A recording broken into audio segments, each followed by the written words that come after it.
बिस्मिल्लाहिर्रहमानिर्रहीम।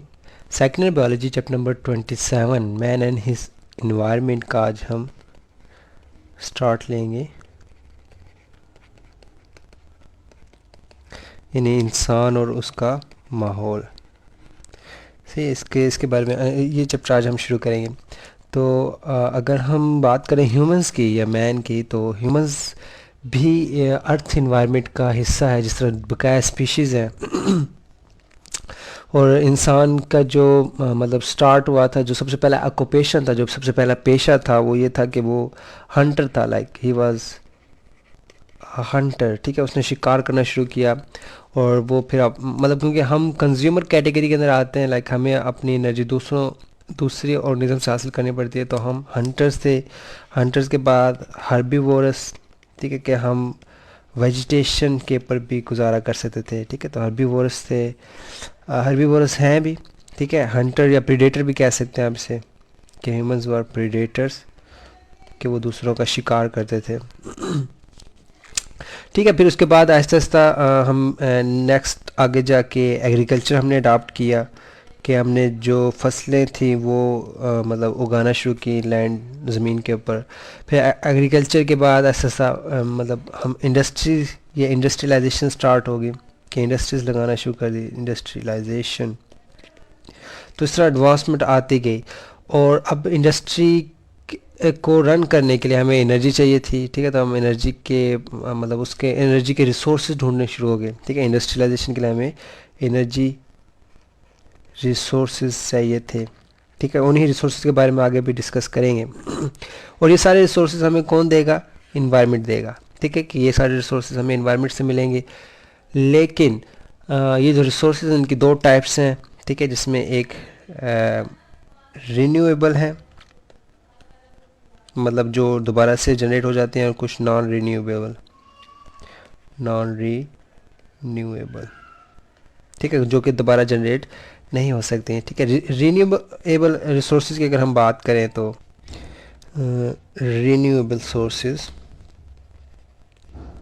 रिन्यूएबल और सोर्सेज या रिसोर्सेज वो हैं, सोर्सेज नहीं कहेंगे बल्कि रिसोर्सेज कहेंगे, वो हैं जो दोबारा से मतलब आप गेन कर सकते हैं, ठीक है। इसकी एग्जांपल मैं अगर आपको दूं, लाइक एयर है, ठीक है, या वाइंड है, एयर, वाइंड, ठीक है, जिसकी एक एग्जांपल है। एयर और वाइंड में क्या फ़र्क है वैसे? एयर जो सी है वो स्टेशनरी कंसेप्ट है, ठीक है, जबकि वाइंड जो है वो मतलब डायनेमिक होती है, मतलब मूव कर रही होती है विद रिस्पेक्ट टू टाइम, ठीक है। दोनों मतलब एक ही चीज़ के दो रुख कह लें। तो एयर स्टेशनरी, वाइंड डायनेमिक है। तो ये दोनों रीन्यूएबल सोर्सेज के अंदर काउंट होते हैं, रिसोर्सेज के अंदर काउंट होते हैं, क्योंकि ये दोबारा जनरेट हो सकते हैं, ठीक है।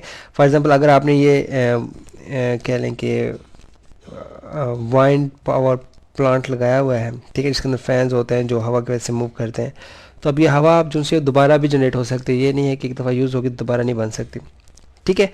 नॉन रिन्यूएबल रिसोर्सेज की अगर हम बात करें तो उसमें फॉसिल फ्यूल्स हैं, ठीक है, this are non renewable sources या रिसोर्सेज, सॉरी बार बार मैं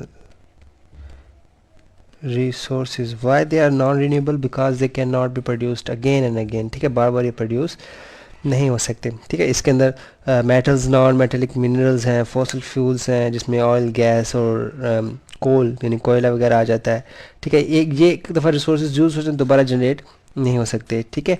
और जो रीन्यूएबल सोर्स हैं इनकी साइकिल्स होती हैं, ठीक है। अगर फॉर एग्जांपल हम एयर की बात करें तो एयर के अंदर O2 साइकिल है, यानी ऑक्सीजन साइकिल जिसे हम कहते हैं, नाइट्रोजन साइकिल है, कार्बन साइकिल है, ठीक है।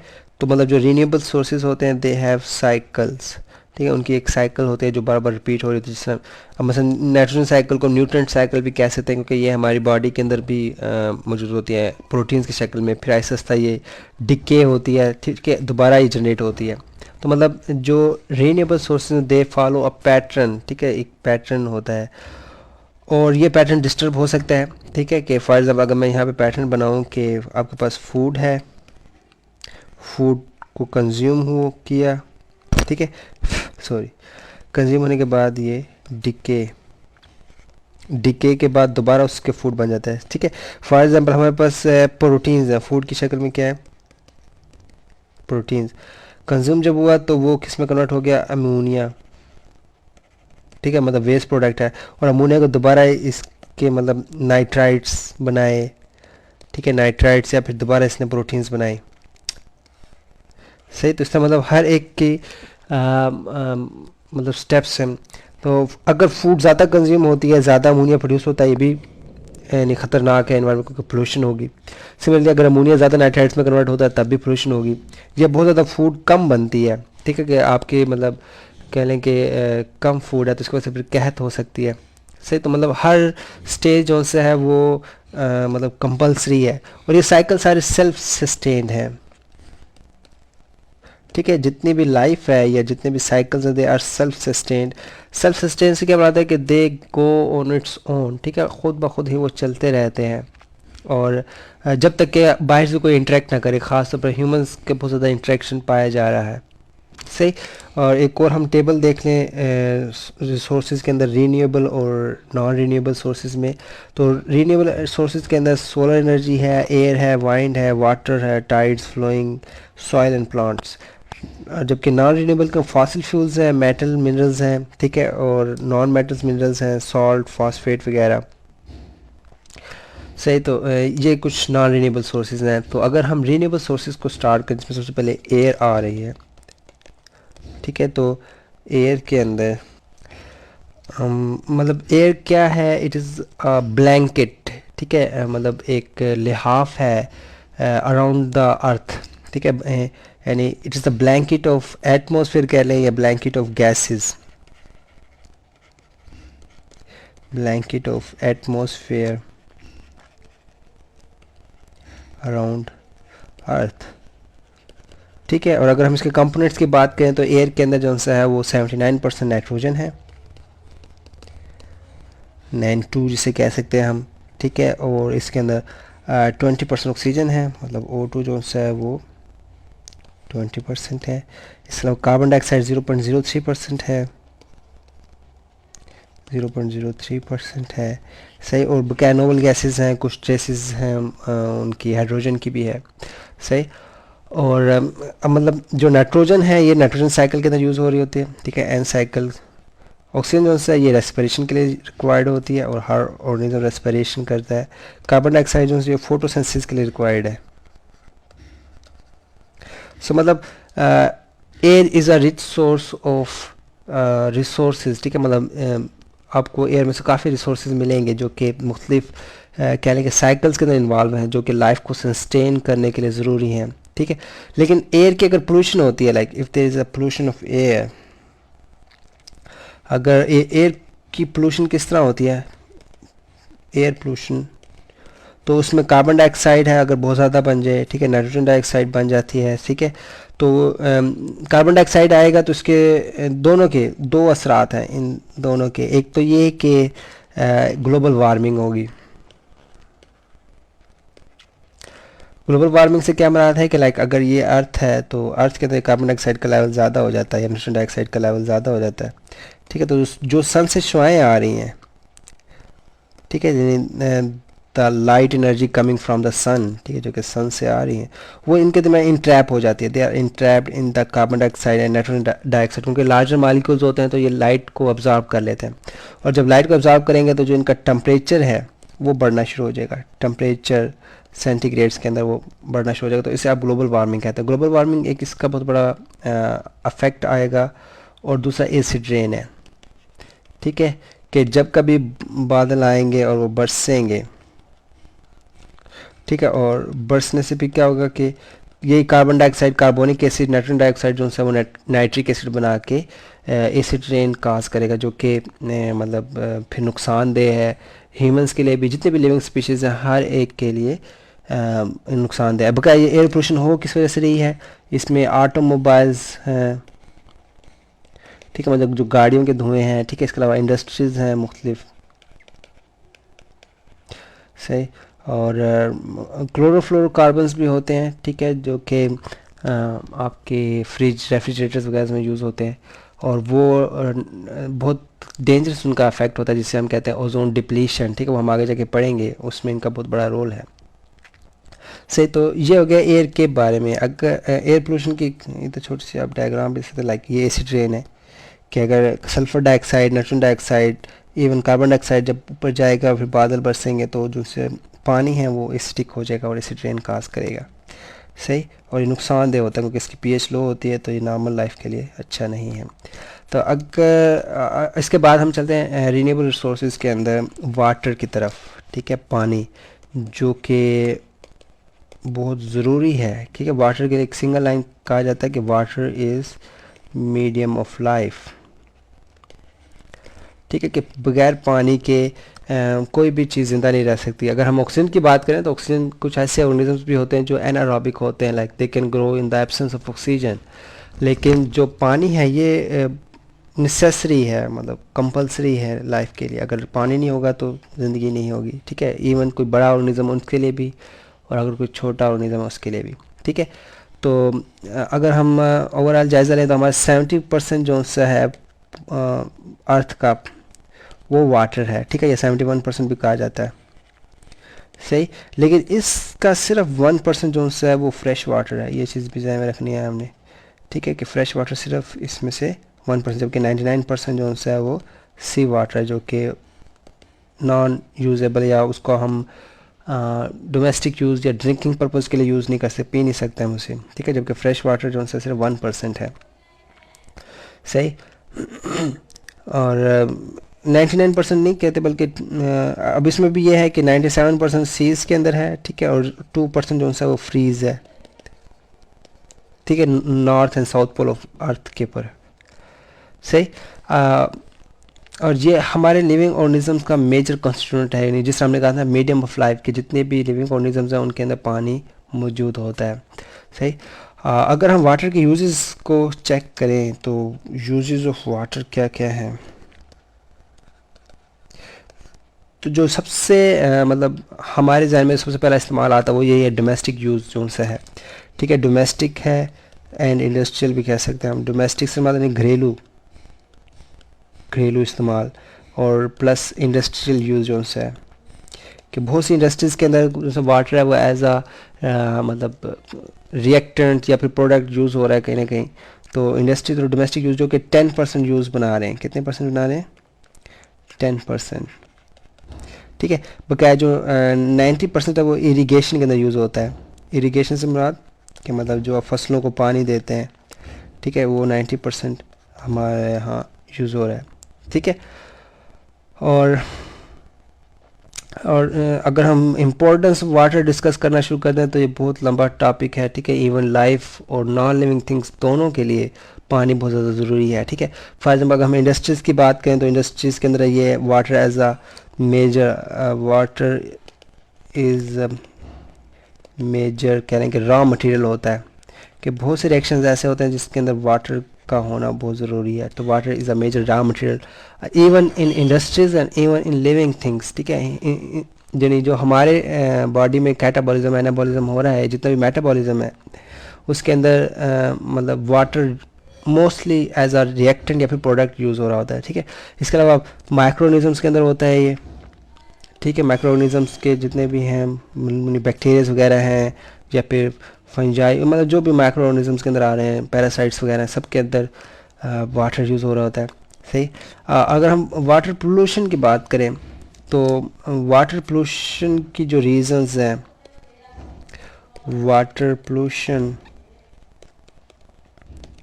तो उसमें सबसे बड़ा जो मेजर रोल प्ले कर रही है वो है इंडस्ट्रियल वेस्ट, कि जो इंडस्ट्रियल वेस्ट है वो बहुत टॉक्सिक होता है, ठीक है। It is very toxic for living things, ठीक है। फॉर एग्जांपल अगर हम ह्यूमंस की पाकिस्तान की बात करें तो पाकिस्तान में जितनी भी इंडस्ट्रीज़ लगी हुई हैं, जितनी भी रिफाइनरी मिल्स हैं, जितनी भी रबर की इंडस्ट्रीज़ हैं, प्लास्टिक की इंडस्ट्रीज़ हैं, ठीक है, या फूड आइटम्स की इंडस्ट्रीज़ हैं, वो ज़्यादातर आपको इंडस रिवर यानी दरिया सिंध में मिलेंगी। और जितना भी वेस्ट मटेरियल होता है वो दरिया सिंध में जा रहा होता है, उसकी वजह से फिर वहाँ पे जो कह लें कि फ़िशेज़ हैं या फिर जितने भी वाटर से रिलेटेड जितने भी उनके इर्द गिर्द के घर भी, इवन जो ह्यूमंस बीइंग जितनी भी आबादी रह रही है उससे मुतासिर होती है। सही, तो इंडस्ट्रियल वेस्ट बहुत ज़्यादा डिस्टर्ब कर रहा है वाटर को। सही। और ये एक्वेटिक लाइफ को बहुत ज़्यादा मतलब डेंजरस होता है, इसके अगेंस्ट फिर मेजर्स भी लेना चाहिए हमें। सही। तो इंडस्ट्रियल वेस्ट के अलावा एक चीज़ है एसिड रेन। एसिड रेन भी वाटर पोल्यूशन में बहुत बड़ा रोल प्ले करती है, जिसके हम पीछे रीज़न पढ़ चुके हैं कि carbon dioxide, nitrogen dioxide, sulphur dioxide जो इंडस्ट्रियल वेस्ट ही एज एयर पोल्यूशन काज करते हैं, और अगर बारिश होती है तो वो वाटर पोल्यूशन की शक्ल में नज़र आएंगे। ठीक है। इसके अलावा इंडस्ट्रियल वेस्ट, एसिड रेन, और तीसरी चीज़ थी एक डोमेस्टिक वेस्ट। ठीक है। घरेलू जो उनसे वेस्ट होता है वो भी वाटर पोल्यूशन काज कर रहे हैं। और लास्ट के अंदर हम जो फर्टिलाइज़र्स यूज़ करते हैं, ठीक है, फर्टिलाइज़र्स इन द फील्ड्स, ये भी बहुत बड़ा रोल प्ले कर रहे होते हैं पोल्यूशन काज करने में। सही। सो ये हो गया वाटर के बारे में, उसका यूज़। और water is a very important resource या रीन्यूएबल रिसोर्स है। ठीक है। इसका भी पूरा साइकिल होता है जिसके अंदर मतलब बारिश दरियाओं में से बुखारात उड़ते हैं, वो बारिश बरसती है, दोबारा दरिया में है, तो मतलब पूरा साइकिल है जो आपने पहले भी पढ़ा होगा। अब हम चलते हैं लैंड पे। लैंड जो कि again it's an important natural resource. ठीक है। बहुत बड़ा इम्पॉर्टेंट रिसोर्स है। अच्छा, लैंड के अंदर भी ना मतलब मुख्तलिफ कैटेगरीज होती हैं। लैंड के अंदर डेजर्ट भी आ जाते हैं, लैंड के अंदर माउंटेन्स भी आ जाती हैं। ठीक है। लेकिन यहाँ पे हम जो लैंड स्पेसिफिक बात कर रहे हैं या मोर स्पेसिफिक कह रहे हैं तो वो सॉइल है। ठीक है। मतलब जो मिट्टी जिसे आप कहते हो, और मिट्टी से क्या मराद है कि it is upper layer of upper layer of earth crust. ठीक है। कि मतलब जिस तरह अगर हम कहें ना सेब है, तो सेब का जितना छिलका होता है, ठीक है, मतलब ऊपर वाला जितना भी पोर्शन है सेब का, छिलके की जितनी मोटाई होती है इतना ही अर्थ क्रस्ट है जो हमारा ज़मीन है उसकी। और फिर इस सॉइल के अंदर जो अगर कंपोनेंट्स देखें तो उसमें वाटर है, सॉइल वाटर जिसे कहेंगे हम। सॉइल वाटर के अलावा इसमें सॉइल पार्टिकल्स हैं, सॉइल पार्टिकल्स। ठीक है। जिसमें ज़्यादातर रेत होती है, यानी सिलिकेट्स जिसे हम कहा जाता है। ठीक है। सॉइल एयर है कि सॉइल मतलब मिट्टी के अंदर हवा भी होती है, क्योंकि उसके अंदर ये बड़ी कह लें कि इंटरेस्टिंग चीज़ है कि लाइक जो मिट्टी होती है, ख़ासतौर पर जो नरम मिट्टी है उसके अंदर काफ़ी ज़्यादा एयर मौजूद होती है, क्योंकि जो ऑर्गेनिजम्स मिट्टी के अंदर रह रहे हैं उन्हें भी ऑक्सीजन चाहिए होती है, तो इसलिए एयर अंदर तक मौजूद होती है। सही। और इसके अलावा इनऑर्गेनिक मैटर होता है और ऑर्गेनिक मैटर होता है। ठीक है। दोनों चीज़ें होती हैं। इनऑर्गेनिक मैटर है, ठीक है, जिसमें वैसे सॉइल पार्टिकल्स भी आ जाते हैं सारे।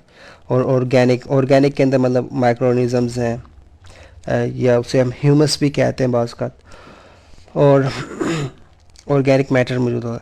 अच्छा, ये तो गया सॉइल का थोड़ा बहुत इंट्रोडक्शन। अगर हम देखें कि सॉइल किस तरह मतलब बहुत ज़्यादा हमारे लिए ज़रूरी है, तो सबसे पहले तो ये है कि it provides a supportive role for plants and even for animals. कि हम जो खड़े होते हैं वो भी सॉइल पे खड़े होते हैं, और जो प्लांट्स हैं वो जो एंकर मतलब जो धंसे होते हैं वो सॉइल के अंदर होते हैं। ठीक है। तो अगर हम इसके देखें कि रोल्स तो बहुत ज़्यादा हैं। सबसे पहले तो ये कि सपोर्टिंग लाइफ ऑन लैंड। ठीक है। अगर सॉइल ना होती तो इवन हम भी ना होते, प्लांट्स भी ना होते। ठीक है। मतलब ये जो अर्थ क्रस्ट है ये इस तरह मॉडिफाई है कि इसके अंदर प्लांट्स ग्रो कर सकते हैं जो कि प्रोड्यूसर्स हैं, और एक दफ़ा प्लांट्स ग्रो कर जाते हैं तो फिर बकाया जो कंज्यूमर्स हैं वो भी ग्रो कर सकते हैं। इसके अलावा सॉइल के अंदर वाटर है, ऑर्गेनिक इनऑर्गेनिक न्यूट्रिएंट हैं जो कि प्लांट्स के लिए रिक्वायर्ड होते हैं। ठीक है। वाटर एंड न्यूट्रिएंट्स के अंदर दोनों यानी ऑर्गेनिक भी हैं और इनऑर्गेनिक भी है फॉर प्लांट्स। ठीक है। इन पौधों के लिए ये पाए जाते हैं। इसके अलावा अच्छा, इसमें बड़ी इंटरेस्टिंग चीज़ है, अर्थ की सिर्फ 30% है वो लैंड है। ठीक है। मतलब जिस हमने कहा था 70% वाटर है अर्थ के अंदर और 30% लैंड है, और उस लैंड में से भी तकरीबन जो है उसमें पहाड़ भी हैं, सहरा भी हैं, और बहुत सी जगह पे ऐसी जहाँ पे इंसानी आबादी भी है। मतलब वहाँ पे इरिगेशन नहीं कर सकता। तो अगर हम देखें मतलब 30% ऑफ अर्थ लैंड है, इज़ लैंड, और इस 30% में सिर्फ 11% ऐसा है जो कि मतलब इरिगेशन है, ठीक है, विच इज़ कल्टिवेशन कह लेंगे, विच इज़ अंडर कल्टिवेशन, मतलब उसके अंदर फसलें उग रही हैं। सिर्फ 11% ऐसा एरिया है इस 30% में से, ठीक है। यानी बकाया 89% ऐसा है कि जो कि वेस्ट हो रहा है, या फिर वहाँ पे पहाड़ मौजूद है, या फिर इंसानी आबादी है, ठीक है। और ये बहुत बड़ा मतलब एक इशू है। और या वहाँ पे वो सहरा है, सही, क्योंकि हमें जितनी भी फसलें मिलनी है वो सॉइल से मिलेंगी। अगर सॉइल आप कह लें कि अवेलेबल नहीं होगी तो वो बड़ा इशू बनेगा। अच्छा, अगर हम देखें कि कौन से फैक्टर्स हैं जिसकी वजह से जो सॉइल है उसकी पोल्यूशन आ रही है, मतलब सॉइल पोल्यूशन को अगर हम डिस्कस करें तो सॉइल पोल्यूशन में सबसे बड़ा चीज़ तो ये है कि जो अर्बनाइजेशन हो रही है, जो कि बहुत बड़े पैमाने पे हो रही है, लाइक शहर जो बन रहे हैं, ठीक है, कि मतलब जो भी गांव देहात थे वैसे शहर में कन्वर्ट हो, तो वहाँ पे हम रोडें बना रहे हैं, वहाँ पे हम बिल्डिंग खड़ी कर रहे हैं, हर चीज़ नए सिरे से बना रहे हैं, जिसकी वजह से फसलों कह लें कि जो ज़मीन का नॉर्मल स्ट्रक्चर था, जो कह लें कि लैंड की नॉर्मल रेशोज़ थी इसके अपने कॉन्स्टिट्यूंट्स के दरमियान, मतलब जो इसके है ना ऑर्गेनिक मैटर, इनऑर्गेनिक मैटर, वो बहुत ज़्यादा डिस्टर्ब हो रहा है, सही। और तो अर्बनाइजेशन बहुत बड़ा रोल प्ले करी है। इसके अलावा कह लें कि विगरस क्रॉप प्रोडक्शन, ठीक है, इन विगरस से क्या मुराद होता है कि बहुत ज़्यादा क्रॉप प्रोड्यूस हो रहे हैं, ठीक है। फॉर एग्जांपल अगर हम एक ही ज़मीन है उसके अंदर बार बार हम गन्ना उगाते जाएंगे तो जो गन्ने से रिलेटेड न्यूट्रिएंट्स हैं वो ज़मीन में कम हो जाएंगे, ठीक है।